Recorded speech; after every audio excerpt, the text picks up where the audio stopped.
Marinaro avec Tony Marinaro. Ho, ho, bello. Comment vas-tu? Bien. Good. Fébrile, Content d'entendre ça. nerveux, une belle nervosité. J'aime pas ce que je vois et ce que j'entends, Tony, par contre. Pas besoin d'être nerveux. Non, mais Ça change quoi, là? Ça va pas faire la différence, là, si t'es nerveux, là? Toi, tu peux pas ça. jouer? Moi puis Sœur Jacinthe, là, OK. quand on se recueille, là, OK. et qu'on fait une prière, là, OK. on sent qu'on fait une différence. OK. Je comprends.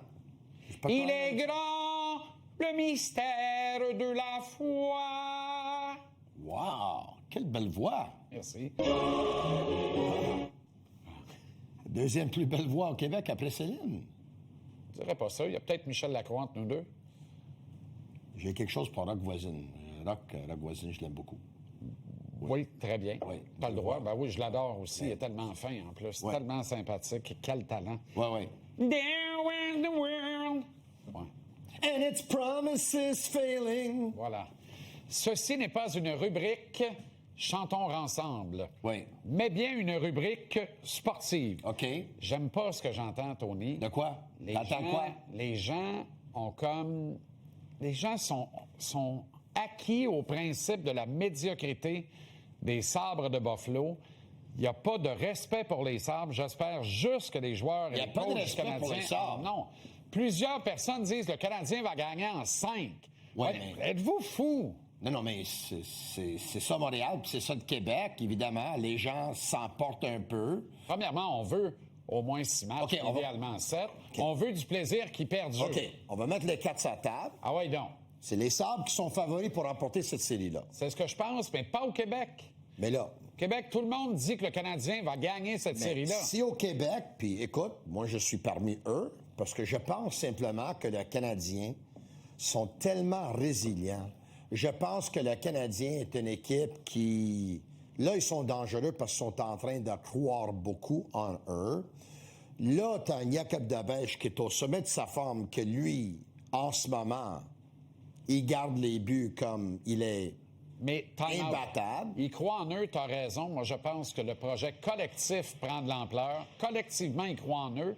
Mais je pense qu'à l'intérieur de ce groupe-là, Oui. il y a plusieurs gars, voire trop à mon goût, qui individuellement sont en crise de confiance actuellement. Ce qui n'est pas le cas de Dobèche.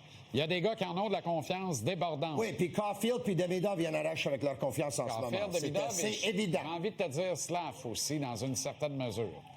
Mais il veut la rondelle, par exemple.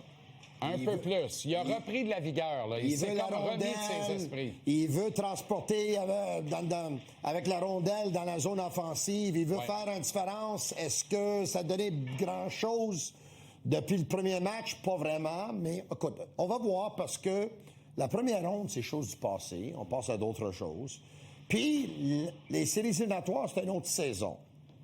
Ceci étant dit, les Sabres de Buffalo, c'est la meilleure équipe de l'année nationale depuis le mois de 15 décembre. 15 décembre. Depuis- En fait, le 15 décembre, il avait déjà gagné 3 matchs. À partir du 8 décembre, 8 ou 9 décembre, ils ont gagné 10 matchs de suite. Tony. Donc, c'est ça. Donc, depuis Puis le ils n'ont 8, que, ils n'ont que 10 défaites, séries éliminatoires inclus, à temps régulier, depuis le 8 décembre. donc, 10 défaites à temps régulier depuis le 8 décembre, incluant les 2 contre Boston. depuis environ 4 mois et 4 semaines, les Sabres de Buffalo sont la meilleure équipe dans la Ligue nationale.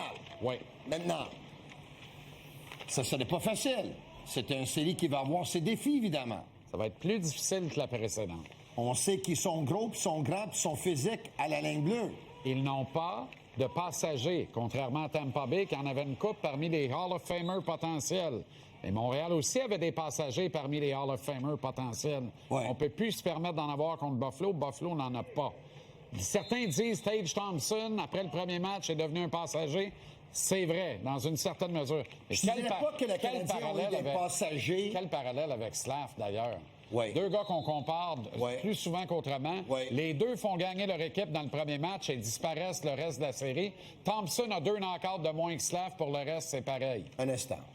Est-ce que le Canadien a eu 2 passagers ou est-ce que le Canadien a eu 2 joueurs qui n'ont pas voulu s'adapter au jeu des séries éliminatoires Et là, plus avancent les séries, plus ils doivent se rendre dans la réalité qu'ils se doivent s'adapter.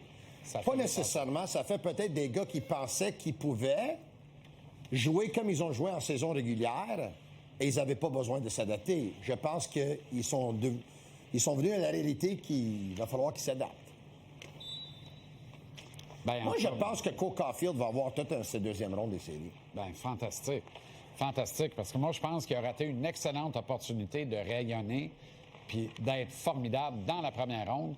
C'est pas une série pour lui. Tampa, c'est une série pour lui, davantage que ça. Oh, moi, je pense le contraire. Oh oui? Oui, je pense le contraire parce que... Toi, tu préfères la défensive de Tampa Bay J'ai pas dit ça.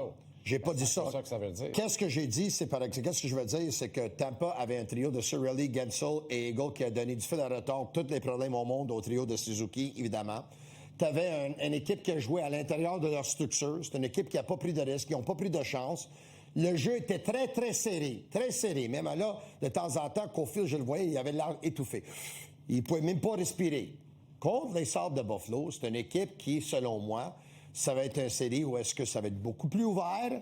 Oui, ils ont des grands défenseurs, je comprends, mais avec plus d'espace et plus de temps pour prendre des décisions et décocher des tirs, moi, je pense que Cole Caulfield va connaître toute une série. C'est drôle, hein? Si Martin persiste avec Suzuki, Caulfield et Slav, et peu importe avec qui Suzuki va jouer, moi, je pense que le vieux loup de Lindy Ruff va opposer son troisième trio, comme dans le temps, parce qu'il y a tout un troisième trio. Puis c'est ce trio-là qui va opposer à Suzuki pour permettre à son top 6 de cacher in, peu importe les oppositions qu'il y aura avec n'importe lequel des trois autres trios du Canadien. Ce qui me ramène à ce qu'on voit là au tableau, là, Martin n'aura pas le choix. Moi, je pense que ça, c'est de la boucane en matin. Là.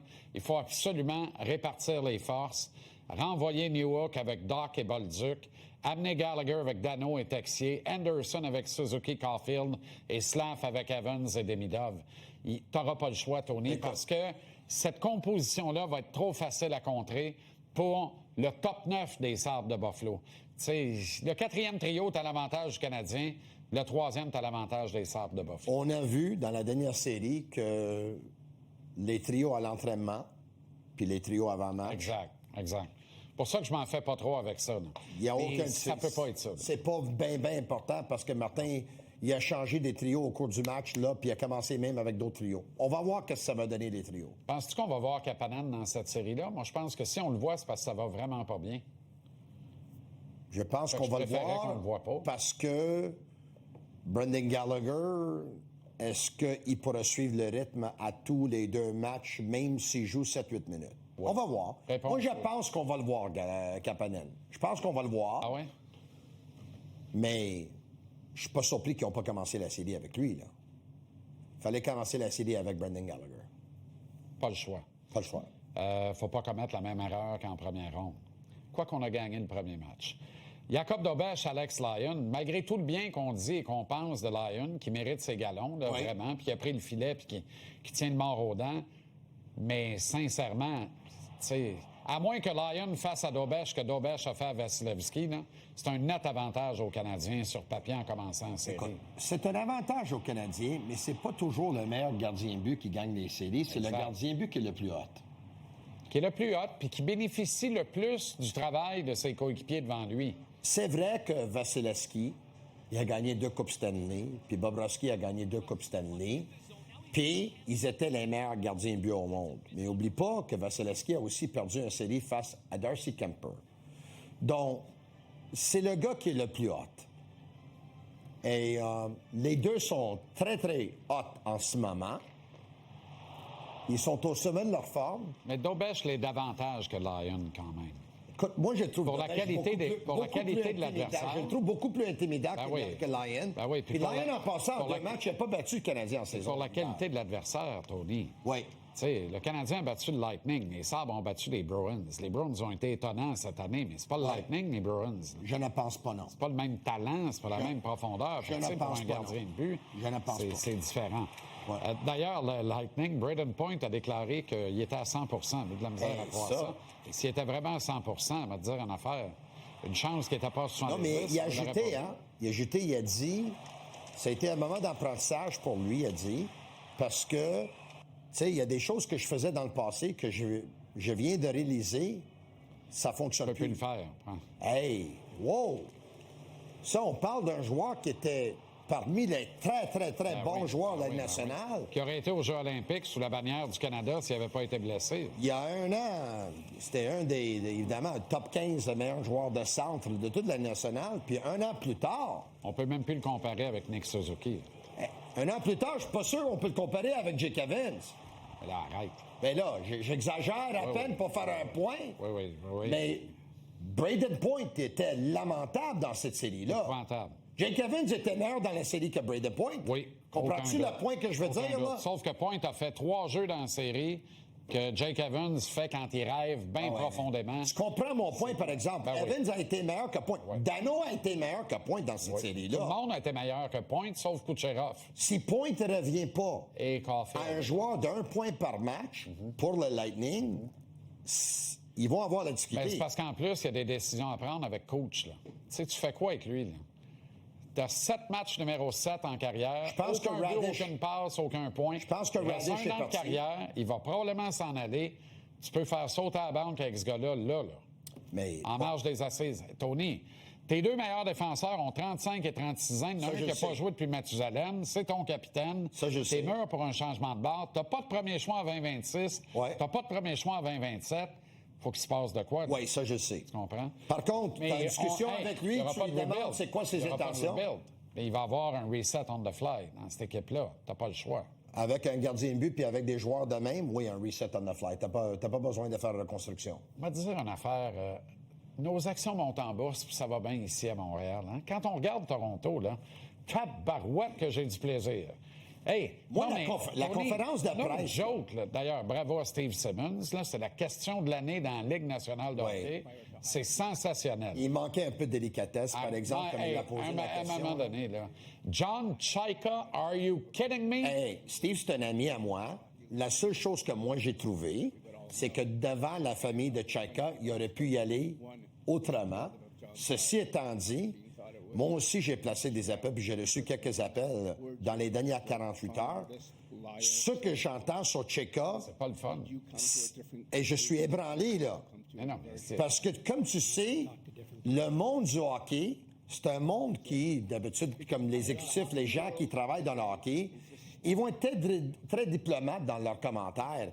Quand je commence à entendre les mêmes choses, le menteur, crosseur, this, that, wow, ça a l'air que ça inspire pas grande confiance. En tout cas, Ça, c'est le gars qui va piloter la transaction Austin Matthews. Là. on va... John Chaika, là. Mais, ou peut-être le gars qu'eux autres pensent pourrait convaincre Matthews de rester parce qu'il y a une relation avec Matthews, parce qu'il était à Arizona, la famille Matthews d'Arizona, il a déjà rencontré Matthews puis la famille, blablabla. On va voir. Écoute, moi, je suis prêt à donner la chance au coureur. Par contre, je ne suis pas confiant. Je ne suis pas confiant du tout. Hier, moi, j'ai pas regardé la conférence de... J'ai pas regardé, écoute bien ça, là. J'ai pas regardé la conférence de presse en direct, j'ai regardé juste la reprise. Quand j'ai regardé la reprise sur les réseaux sociaux, je pensais que c'était quelque chose fait par l'intelligence artificielle. l'IA. Hey, je pensais que c'était un joke. Ah non, mais c'est une Puis la réponse mascarade. de Pelly, C'est une mascarade. Je te le dis, Tony, c'est une mascarade. hey, j'avais l'impression Ça de arrête pas regarder de- une audition pour Dumb and Dumber. Ils n'ont pas gagné depuis 1967. Ils ont été dans quelque chose qui ressemble à une fenêtre d'opportunité. Tout ça s'est refermé à double volet. Ils sont encabanés, emprisonnés dans une médiocrité. Ça va pas bien aller pour les prochaines années à Toronto, là. Et tu nommes John Chaika. Je pour me suis vrai. toujours dit que je n'étais pas qualifié pour travailler dans le hockey professionnel, du hockey, dans la Ligue nationale de hockey. Après avoir regardé la conférence de presse hier, Ben, je pense voyons que...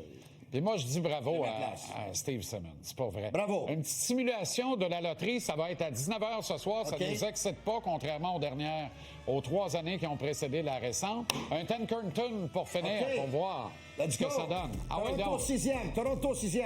Regarde-moi ça, la Toronto Floride. 6e. Toronto 6. Je l'ai dit. Donc, ça s'en va à Boston. Mais garde Floride encore. Garde Floride, puis garde Vancouver, qui a le plus haut pourcentage de chances aïe, aïe. qui mord la poussière. Je te le dis, c'est Floride, Chicago ou New York Rangers qui ramassent le premier choix. Tu l'as reçu ici. On va animer ça tantôt à 19h avec Alex Picard et le bon Nick Cloutier. Ciao, Ciao, bello, ciao. ciao.